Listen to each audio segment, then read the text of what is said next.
శివాజీ మహారాజ్ గోరక్షణం చేస్తున్నటువంటి రోజులలో సనాతన ధర్మాన్ని నిలబెట్టడానికి హిందూ మతం పేరు మీద కోటలు నిర్మించి హైందవ సామ్రాజ్యాన్ని ఏర్పాటు చేస్తున్న రోజులలో ఆయనకి శక్తి యొక్క అండ కావలసి వచ్చింది, అమ్మవారి అండ కావలసి వచ్చింది.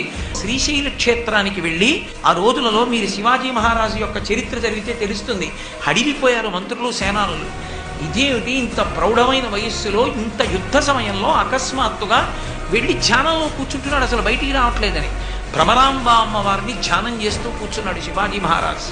కూర్చుంటే భ్రమరాంబ అమ్మవారు ప్రత్యక్షమై నీకు నేను ఒక ఖడ్గాన్ని బహూకరిస్తున్నాను, ఇది నువ్వు పట్టుకున్నంత కాలం ఇక నీకు యుద్ధంలో ఎదురులేదు, ఈ ఖడ్గం పట్టుకుని హైందవ సామ్రాజ్యాన్ని స్థాపించమంది. భ్రమరాంబ అమ్మవారు కటాక్షించినటువంటి ఖడ్గాన్ని చేత పట్టుకునే శివాజీ హైందవ సామ్రాజ్యాన్ని స్థాపించాడు.